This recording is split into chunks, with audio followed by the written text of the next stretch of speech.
नमस्कार साथियों, आप सभी का स्वागत है आज की क्लास में।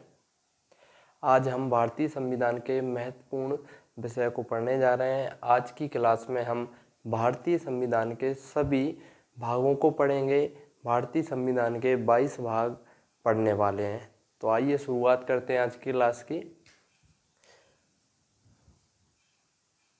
भाग, ठीक है। कितने भाग हैं वर्तमान में? ओके, 22 भाग हैं। तो हमें भागों को पढ़ना है।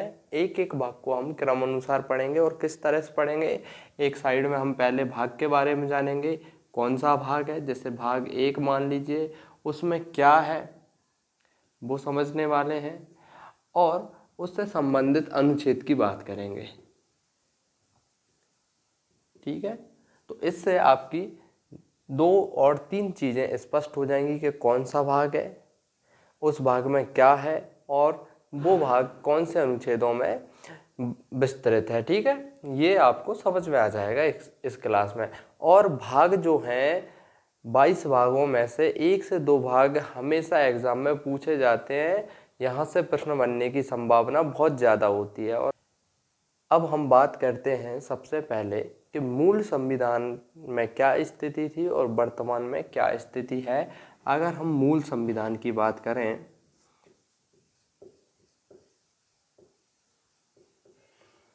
मूल संविधान में कितने भाग थे? तो आप कह देंगे 22 भाग थे, ठीक है। 22 भाग, 8 अनुसूची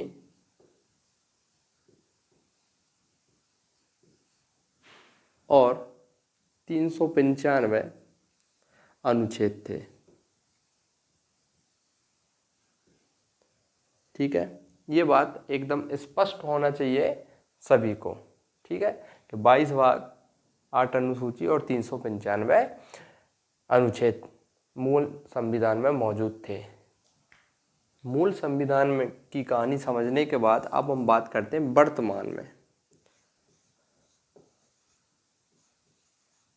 वर्तमान में क्या स्थिति है, ठीक है। तो वर्तमान में संशोधनों सहित संशोधनों के बाद कितने भाग हैं, कितने अनुच्छेद हैं और कितनी अनुसूचियां हैं? तो भाग, अगर हम मूल रूप से बात करें तो 22 भाग हैं, लेकिन आपको 25 भाग मिलेंगे जब हम पूरे संशोधनों की बात करेंगे, ठीक है। संशोधनों को भी जोड़ा जाएगा तो 25 भाग होंगे। अब एग्जाम में आपको देखना है वो एग्जाम में पूछ क्या रहा है, उस हिसाब से आप आंसर करेंगे। भाग उपभागों को मिलाकर 25 हो जाते हैं। और अभी कितने हैं? वैसे अगर नॉर्मल भाषा में कहें तो 22 भाग हैं। इसको मैं पिछली क्लासेस में समझा चुका हूँ, ठीक है। अनुसूचियाँ,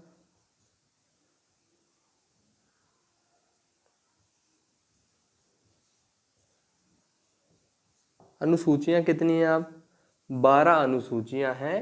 पहले 8 थी, अब 12 हैं। और अनुच्छेद,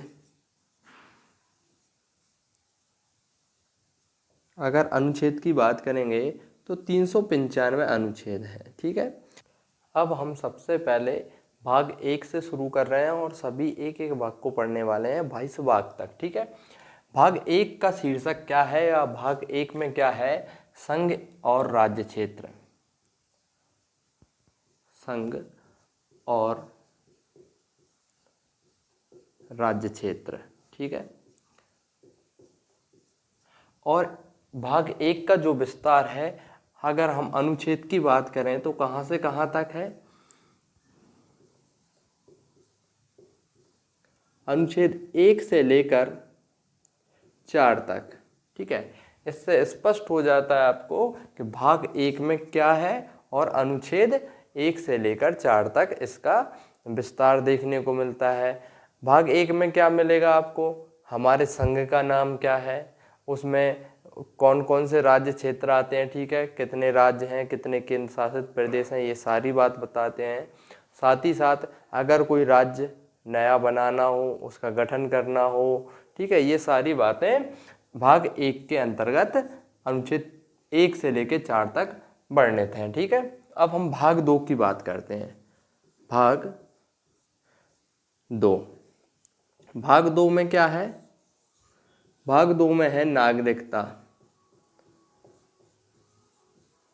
एग्जाम में सीधा प्रश्न पूछा जाता है आपसे कि नागरिकता का संबंध किस भाग से है, तो ऑप्शन दे देता है आपको, आंसर क्या होगा? भाग 2। और अनुच्छेद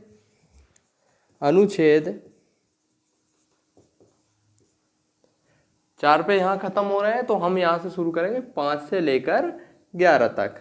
अगर आप इनको लगातार पढ़ते हैं तो एक सीरीज बनती चली जाती है, 1 से 4, 5 से 11। ठीक है, इसमें नागरिकता संबंधी सभी नियम बताए गए हैं, ये अच्छे से याद रखना। भाग 3 संविधान का सबसे महत्वपूर्ण भाग में से एक भाग है, और भाग 3 को संविधान का मैग्ना कार्टा भी कहा जाता है। भारतीय संविधान का मैग्ना कार्टा किस भाग को कहा जाता है? भाग 3 को कहा जाता है, और भाग 3 को ही संविधान की आत्मा के रूप में जाना जाता है। इसमें क्या है? नागरिकों के मौलिक अधिकार। भाग 3 में क्या है? मौलिक अधिकार। ठीक है, याद रखेंगे सभी। कितने मौलिक अधिकार थे मूल संविधान में? एग्जाम में पूछा जाता है, तो मैं यहां पर लिख देता हूं, मूल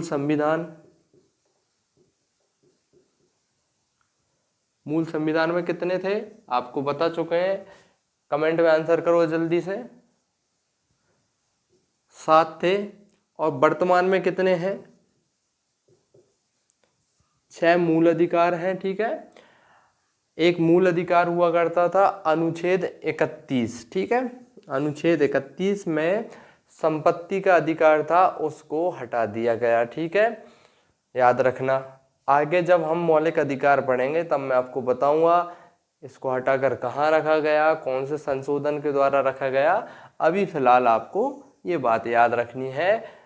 ये बहुत बार पूछा जा चुका है कि मौलिक अधिकार भारतीय संविधान के कौन से भाग में है, तो भाग 3 हो जाएगा। ठीक है, भाग 3 के बाद अब हम बात करते हैं भाग 4 की।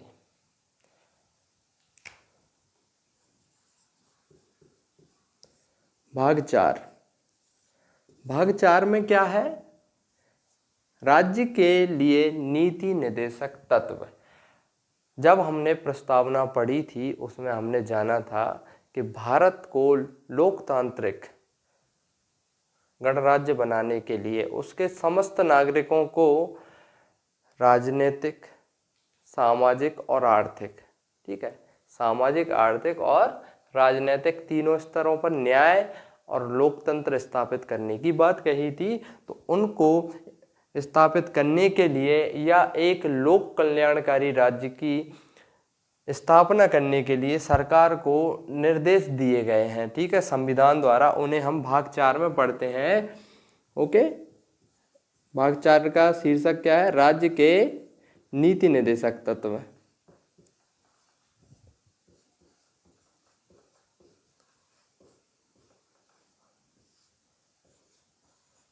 ठीक, कौन से अनुच्छेद से लेकर विस्तार कहां से कहां तक है इनका? अच्छा, भाग 3 का विस्तार हमने नहीं पढ़ा, कोई बात नहीं, अभी हम बता देते हैं, पढ़ लेते हैं। अनुच्छेद 12 से लेकर 36 तक, 35 तक, 12 से लेकर 35 तक मौलिक अधिकारों का विस्तार है, अच्छे से याद रखना। ठीक है, ऐसे ही राज्य के नीति निर्देशक जो तत्व हैं उनका विस्तार 36 से लेकर 51 तक है। ठीक है, अनुच्छेद 36 से शुरू होते हैं और 51 तक राज्य के लिए नीति निर्देशक तत्व दिए गए हैं। ठीक है, ये बहुत महत्वपूर्ण भाग है, इनको अच्छे से याद रखना है। अभी हमने जाना भाग 4 के बारे में। इसमें क्या है? डीपीएसपी। ठीक है, नीति निर्देशक तत्व, और अनुच्छेद 36 से लेकर 51 तक इनका वर्णन है। ठीक है, आप लोगों ने समझा। अब हम बात करते हैं एक भाग बाद में जोड़ा गया। ठीक है, वो था भाग 4 का। भाग 4 का अगर इसे रोमन में लिखेंगे तो ये इस तरह से लिख देंगे हम अगर हम इसे इंग्लिश में लिखेंगे तो हम कैसे लिख देंगे, या रोमन में लिखेंगे तो हम इस तरह से लिख देंगे 4A। ठीक है, 4A। भाग 4 का में क्या है, अब लोगों को अधिकार दे दिए, सरकार को भी बता दिया कि सरकार की क्या ड्यूटीज हैं और सरकार को क्या करने चाहिए, वो डीपीएसपी में बता दिया। अब लोगों को अधिकार दे दिए तो उनको कुछ खुद के भी तो मौलिक कर्तव्य होने चाहिए अपने देश के प्रति, बिल्कुल होने चाहिए। तो भाग 4 में क्या है, मूल कर्तव्य है। ठीक है, याद रखेंगे मूल कर्तव्य कौन से भाग में है, भाग 4 का में है। और अनुच्छेद की अगर हम बात करेंगे तो अनुच्छेद 51 का या 51A, जो भी आपको ठीक लगे वो आप लिख लेंगे। ठीक है, बस याद होना अति आवश्यक है। अब हम बात करें ये जो भाग 4 का है, इसको किस देश के संविधान से विशेषता के रूप में लिया है, ये आप मुझे बताओ कमेंट में। पिछली वीडियो में ही, पिछली क्लास में ही मैंने आप लोगों को पढ़ाया है। ठीक है, आप जल्दी आंसर करो। और ये जो भाग 4 का है, इसको कब जोड़ा गया संविधान में, 42वें संविधान संशोधन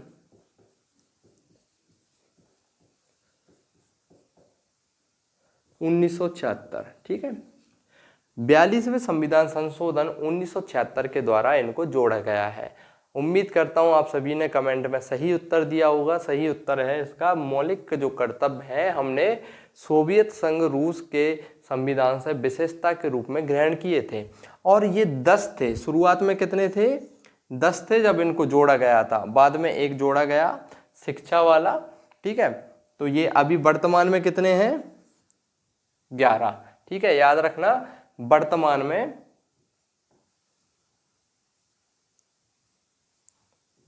में 11 है। ठीक है, और मूल रूप से कितने थे, 10 थे। ये भी एग्जाम में पूछा जाता है, तो आप इसके लिए तैयार रहें। ठीक, भाग 5। ठीक है, या फिर आप इसे इस तरह से लिख सकते हो, जो आपको ठीक लगे।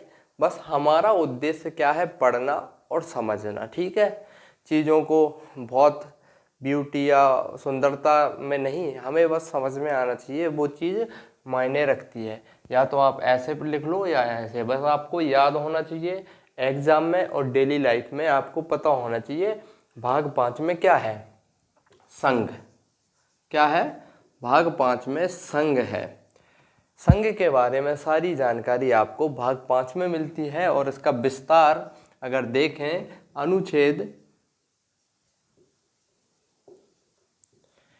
51 तक तो क्या खत्म हो गए, डीपीएसपी, और 51 का में क्या खत्म हो गया, मौलिक कर्तव्य। अब शुरुआत कहाँ से होगी इनकी, 52 से शुरू होगी और 151 तक इनका विस्तार है। ठीक है, ये बहुत बड़ा एक भाग है जिसमें पूरे संघ के बारे में बताया है। संघ की कार्यपालिका, संघ की विधायिका जिसे आप संसद कहते हो, ठीक है, वो सारी चीज़ें इस भाग में बताई हैं। अब ज़्यादा बड़ा भाग है, कभी कभी भाग बहुत बड़ा हो जाता है तो हम उसे छोटे छोटे हिस्सों में बदल देते हैं। जैसे कि कार्यपालिका वाला सेक्शन, विधायिका, न्यायपालिका, ये सारे सेक्शन अलग अलग कर दिए। तो भाग 5 को 5 अध्यायों में, कितने, सिंपल है ना, भाग 5 को 5 अध्यायों में बांटा गया है।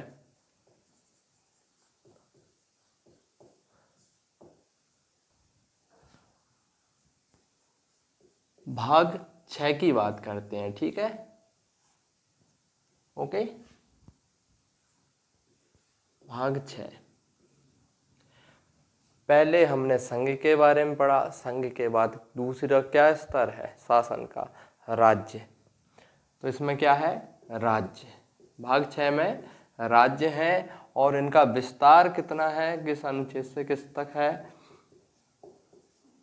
जानकारी हमें कहाँ मिलती है, अनुच्छेद 152 से लेकर 237 तक राज्य जो है उनके बारे में जानकारी मिलती है। जिस तरह से भाग 5 में संघ की कार्यपालिका, संघ की विधायिका, संघ न्यायपालिका आदि के बारे में बताया है, वैसे ही भाग 6 में राज्य की कार्यपालिका, राज्य की विधायिका से संबंधित बातें यहाँ पर बताई गई हैं। अच्छे से याद रखना, ये अनुच्छेद यहाँ से लेकर यहाँ तक विस्तार है और ये भी एक बड़ा भाग है, बड़ा सेक्शन है, तो इसको भी 6 अध्यायों में, भाग 6 को 6 अध्यायों में, कितना सरल है।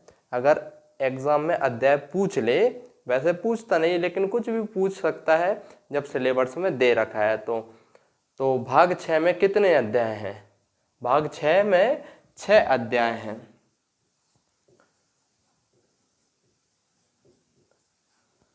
ठीक है, 6 अध्याय। अब हम बात करते हैं यहाँ पर भाग 7 की। भाग 7 अब समाप्त कर दिया गया है। ठीक है, संविधान में से इसे डिलीट कर दिया, समझ गए, समाप्त कर दिया गया है।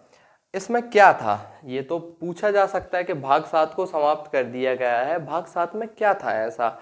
भाग 7 में जो है, जब हम आज़ाद हुए थे ना, तो 1947 में राज्य कैसे थे? क्या मध्य प्रदेश, उत्तर प्रदेश, इस तरह से 28 राज्य थे या 10 राज्य थे? ऐसी कोई व्यवस्था नहीं थी। जब हम आज़ाद हुए थे तो राज्यों को अलग अलग कैटेगरी में बांट दिया था, A, B, C और D, 4 कैटेगरी में, का, खा, गा, घा या ABCD, जो आपको ठीक लगे उनमें बांट दिया था।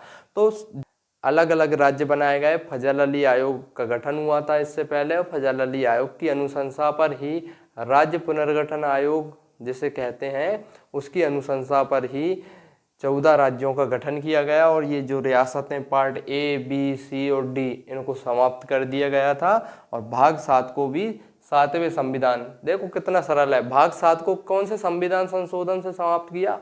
भाग 7 को 7वें संविधान संशोधन, सिंपल है। देखो भाग 7, 7वां संविधान संशोधन 1956। अब बात करते हैं भाग 8 की। ठीक है, भाग 8, जो भाग 8 है, भाग 8 में क्या है? संघ राज्य क्षेत्र।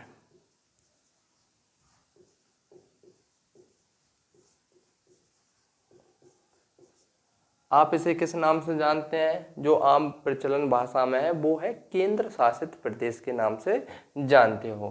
केंद्र शासित प्रदेश बोल दो या संघ राज्य क्षेत्र, बात एक ही है, क्योंकि संविधान में केंद्र शब्द का उपयोग नहीं किया संघ के लिए। ठीक है, संघ के लिए संघ ही है संविधान में। संघ राज्य क्षेत्र, ये इसका विस्तार जो है कहाँ से कहाँ तक है? 239 से 242 तक। ठीक है, इसका विस्तार है और इसमें केंद्र शासित प्रदेशों की जानकारी हमें मिलती है। आप कह रहे होंगे कि एक अनुच्छेद छूट रहा है, 238। ठीक है, 238 छूट रहा है। 238 भाग 7 में था, भाग 7। ठीक है, जिसको समाप्त कर दिया गया है। आप लोगों को ये बात स्पष्ट होनी चाहिए, ये मिस हो गया था, ये अब है नहीं, संविधान में निश्चित कर दिया है। तो ये भी भाग 8 को अच्छे से याद रखना, 239 से लेकर 242 तक। भाग 8 के बाद आता है भाग 9। ठीक है, भाग 9, इसमें क्या है? स्थानीय स्वशासन के अंतर्गत आने वाली एक संस्था। ठीक है, पंचायतें। ठीक है, भाग 9 में क्या है? पंचायतें हैं और इसका जो विस्तार है, अनुच्छेद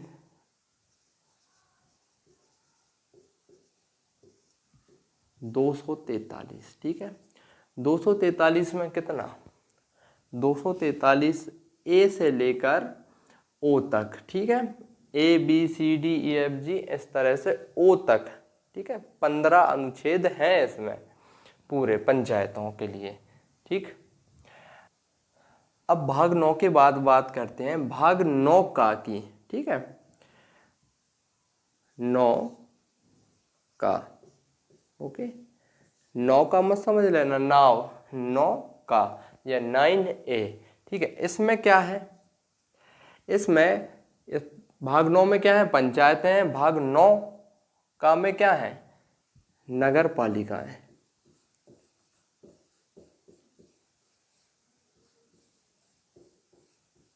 ठीक है, याद रखेंगे।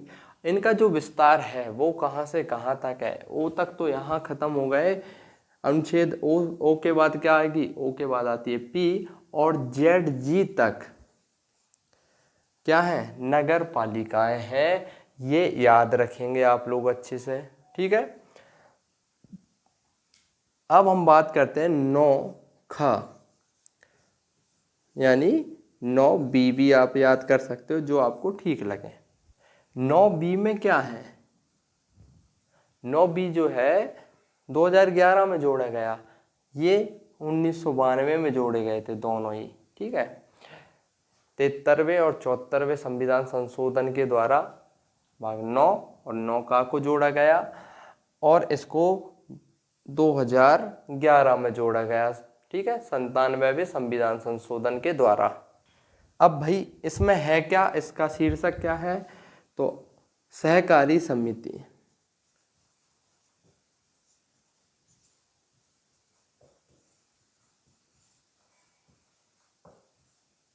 आपसे एग्जाम में सीधा पूछा जाएगा कि सहकारी समितियां भारतीय संविधान के कौन से भाग में हैं, तो 9B जो भाग है उसमें सहकारी समितियां हैं। क्या ये मूल संविधान में थी, नहीं मूल संविधान में थी, इनको बाद में जोड़ा है। कब जोड़ा है, 97वें संविधान संशोधन 2011 के द्वारा। और इन दोनों को कब जोड़ा गया है, 73वें और 74वें, ठीक है, संशोधन 1992 के द्वारा। ठीक है, भाग 9 के बाद हम बात करते हैं भाग 10 की। भाग 10 में क्या है, अनुसूचित और जनजातीय क्षेत्र है। भाग 10 में, इसमें अनुसूचित जाति और जनजाति के लोगों को सुरक्षित विशेष सुरक्षा दी गई है यहाँ पर, और उनके लिए विशेष उपबंध किए गए हैं। और इसका विस्तार भारतीय संविधान के अनुच्छेद 244 से 244 का तक है। ठीक है, इसमें कितने अनुच्छेद हैं, आप कहने को तो 2 कह सकते हैं और 1 भी। ठीक है, इसमें 1 का और जोड़ दिया गया, याद रखना 2 अनुच्छेद हैं इसमें। अब बात करते हैं भाग 11। भाग 11 में क्या है, संघ और राज्य के बीच संबंध। ठीक है,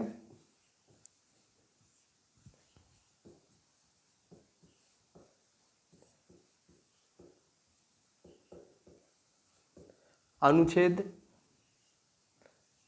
245 से 263 तक। ठीक है, याद रखना अनुच्छेद 245 से 263 तक संघ और राज्य के बीच में जो संबंध होते हैं उनकी चर्चा की गई है, उनके बारे में बताया गया है। इसमें क्या है कि संघ और राज्य के बीच में प्रशासनिक वित्तीय जो तालमेल होता है, अगर तालमेल के अलावा कोई बंटवारा है तो वो सारी बातें यहाँ पर बताई गई हैं। अच्छे से याद रखना भाग 11 को। भाग 11 को पढ़ने के बाद हम बात करते हैं भाग 12 की। भाग 12 में क्या है, वित्त, संपत्ति और संविदा तथा वाद। ठीक है, इसका विस्तार भारतीय संविधान के अनुच्छेद 264 से लेकर 300A तक हुआ है। ये आपको एग्जाम में अच्छे से याद रखना है। एग्जाम में पूछ लेगा क्या कि संविदा जो है भारतीय संविधान के कौन से भाग में है, तो भाग 12 में है। ठीक है, भाग 12 के बाद आता है भाग 13। तो इसमें पहले ही कंडीशन बता दी कि भारत के भीतर की बात हो रही है। ठीक है, यानी भारत की जो अंतर्राष्ट्रीय सीमा है ना, उसके अंदर व्यापार, वाणिज्य और समागम की जो स्वतंत्रता दी गई है लोगों को, कि भाई अगर मैं मध्य प्रदेश वाला हूँ तो मैं जो है उत्तर प्रदेश या केरल, कर्नाटक कहीं भी जाकर व्यापार वाणिज्य का काम कर सकता हूँ। कोई भी बिहार वाला व्यक्ति जो है महाराष्ट्र में जाकर काम कर सकता है, उत्तर प्रदेश वाला व्यक्ति जो है तमिलनाडु में जाके काम कर सकता है। ये आज़ादी भी हमें कहाँ से मिली है? इन्हीं में से मिली है, और ये उसको बढ़ावा देने वाली बात करते हैं। ठीक, अब बात करते हैं भाग 14 की। ठीक है, एग्जाम में बहुत ज़्यादा पूछे जाने वाला भाग है। इसमें क्या है? संघ, राज्य की सेवाएं। ठीक है, याद रखना, संघ अथवा राज्य की सेवाएं भाग 14 में है। इसका जो विस्तार है अनुच्छेद 308 से लेकर 323 तक है। ठीक है, इसमें आपकी all India services, IPS, IAS, ठीक है, आईएफएस, ये सारी बातें जानकारी हमें यहीं से मिलती है, अच्छे से याद रखेंगे। यूपीएससी, पीएससी, जॉइंट पीएससी, ठीक है, यूपीएससी, पीएससी, जॉइंट पीएससी, इन सभी के प्रावधान भी जो है अनुच्छेद 308 से लेकर 323 के बीच में बताए गए हैं। इनको आने वाली क्लासेस में हम विस्तार से समझेंगे। ठीक, अब हम बात करते हैं भाग 14A। ये बाद में जोड़ा गया है। इसमें क्या है? अधिकरण है। क्या है? अधिकरण। अधिकरण जिसे आप ट्रिब्यूनल्स के नाम से जानते हैं, जैसे हरित गृह अधिकरण, एनजीटी जिसे आप शॉर्ट फॉर्म में कहते हैं। इस तरह के जितने भी ट्रिब्यूनल्स का गठन होता है वो भाग 14A के तहत, और अनुच्छेद की अगर हम बात करेंगे तो अनुच्छेद 323 के ए और बी में इनकी जानकारी हमें मिलती है। इसे अच्छे से याद रखना, भाग 14A को। भाग 14A में क्या है? अधिकरण है, ट्रिब्यूनल है, याद रखना। भाग 14A और 14 को पढ़ने के बाद हम बात करते हैं भाग 15 की। ये भी काफी महत्वपूर्ण भाग है। भाग 15 में क्या है? निर्वाचन।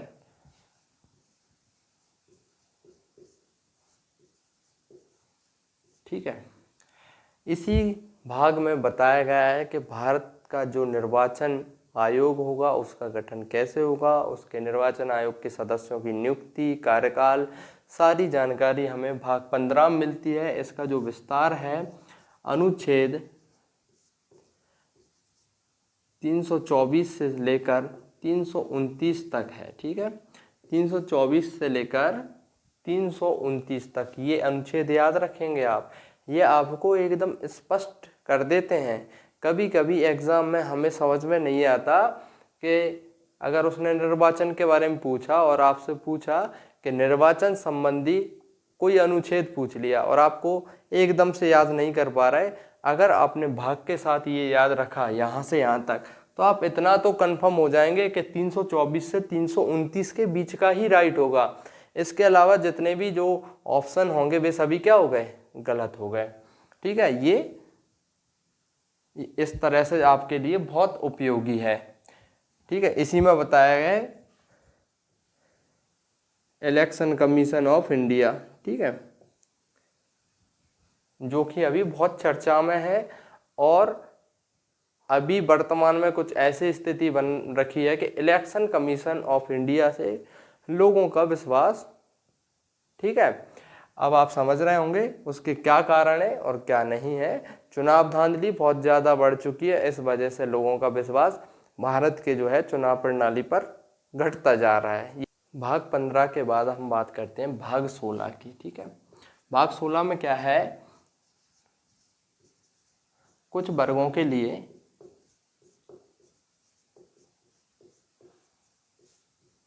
विशेष प्रावधान।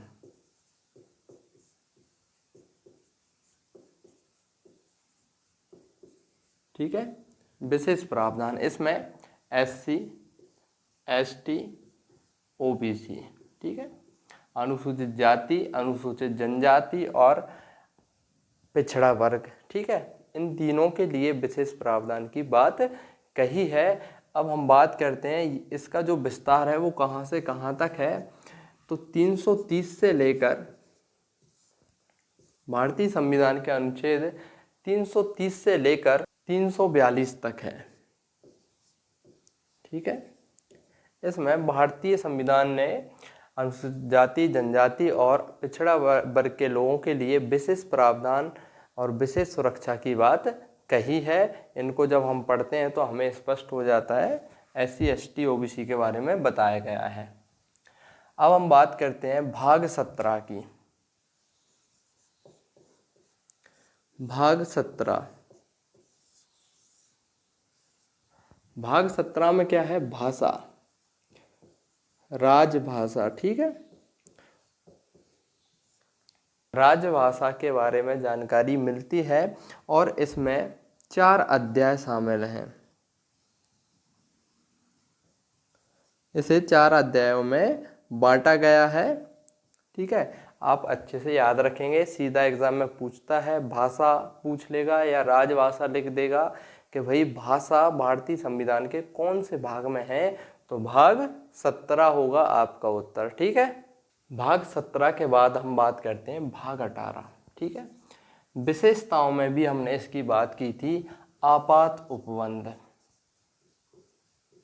अब सबसे पहले एक प्रश्न है आपसे मेरा, आप सभी मुझे बताइए कि आपात उपबंध जो है हमने भारतीय संविधान में लिए हैं, उसका स्रोत क्या है, ठीक है। स्रोत जल्दी से कमेंट करो, आपात उपबंध का स्रोत क्या है।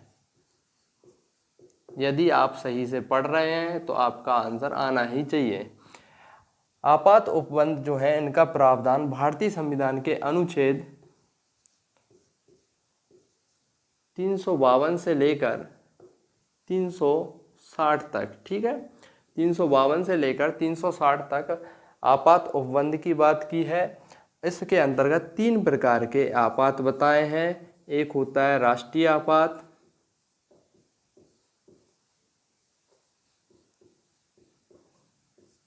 ठीक है, 352।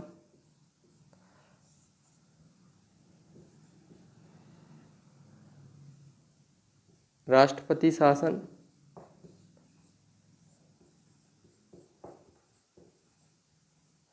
356। राष्ट्रपति शासन को संवैधानिक आपात के नाम से भी जाना जाता है, ठीक है। अगर ऐसे पूछ ले तो घबराना नहीं है, मेरी बात याद रखना है बस। वित्तीय आपात, ठीक है, ये 360 में है। ये आपको सभी को याद होना ही चाहिए। अब जो मैंने आपसे प्रश्न पूछा था, आपात उपबंध जो है उनका जो स्रोत है वो भारत शासन अधिनियम 1935 है। जिन्होंने भी अगर ये किया है वो सभी सही हैं। भाग 18 के बाद हम बात करते हैं भाग 19 की। भाग 19 में क्या है? पिडकीन।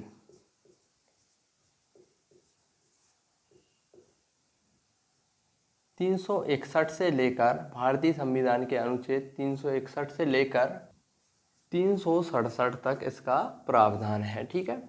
अब इसमें क्या है, भाग 19 में क्या है? पहले तो आपसे सीधा पूछेगा कि भारतीय संविधान के कौन से भाग में पिडकीन की जानकारी मिलती है, ठीक। तो भाग 19 इसमें क्या है? जो राष्ट्रपति हैं, राज्यपाल हैं, जो न्यायालय हैं, इनको कुछ विशेष अधिकार और उनकी कुछ शक्तियां जो रह गई हैं उनके बारे में बता। अब हम बात करते हैं भाग 20 की, ठीक है। भाग 20 आपके लिए प्रश्न आ रहा है। भाग 20 में क्या है? सबसे पहले तो हम जानेंगे संविधान संशोधन। संविधान संशोधन एग्जाम में पूछा जाता है कि संविधान संशोधन भारतीय संविधान के कौन से भाग में है? तो भाग 20 में है। अब आप मुझे बताइए, जो संविधान संशोधन हमने संविधान में रखे हैं इनका स्रोत क्या है? कमेंट में आंसर करो। इसका विस्तार जो है अनुच्छेद 368 में है। केवल एक ही अनुच्छेद के अंतर्गत बताया गया है संविधान संशोधनों के बारे में। ठीक है, एग्जाम में बहुत ज़्यादा पूछे जाने वाला ये भाग है और ये अनुच्छेद है। आप देखिए, प्रीवियस पेपर पढ़िए, तब आपको पता चलेगा कि हाँ भाई ये बहुत ज़्यादा पूछा जा रहा है, तो आगे भी पूछा जा सकता है, इसको याद रखें। भाग 20 को पढ़ने के बाद अब हम बात करते हैं भाग 21। भाग 21 में क्या है? अस्थायी, संक्रमणशील और विशेष उपबंध। ठीक है, आप सभी को एक स्थान का पता होगा, जैसे जम्मू कश्मीर, उसको आज़ादी के बाद या विशेष प्रावधान दिए गए थे, वो इसी भाग के तहत दिए गए थे। वो और भी अधिक कई राज्य हैं जिनको विशेष प्रबंध दिए गए हैं, लेकिन ये कैसे हैं? अस्थायी हैं, ये भी याद रखना। इनको समाप्त किया जा सकता है, जैसे अनुच्छेद 370 में जो जम्मू कश्मीर को स्थायी मतलब अस्थायी रूप से जो प्रावधान दिए थे, उनको 2019 में समाप्त कर दिया गया था। जम्मू कश्मीर के अलावा भी कई राज्य हैं जिनको विशेष प्रावधान दिए गए हैं। ठीक है, किसी को भाषा के आधार पर तो किसी को संस्कृति के आधार पर दिए हैं। जो आपके पूर्वोत्तर के राज्य हैं उन सभी को लगभग मिला है। 22 भाग में क्या है? संक्षिप्त नाम है, प्रारंभ तिथि 26 जनवरी 1950, हिंदी में प्राधिकृत पाठ होगा, और निरसन जो लिखा है इसका क्या अर्थ है? इसका अर्थ है आज 26 जनवरी 1950 से इससे पहले जितने भी कानून लागू थे वे सभी समाप्त होते हैं, और 26 जनवरी 1950 से भारत के संविधान के सभी नियम और सभी भाग पूर्ण रूप से लागू हो जाते हैं। ये भाग 22 में अच्छे से समझाया गया है। उम्मीद करता हूँ कि आज की क्लास आप सभी को पसंद आई होगी।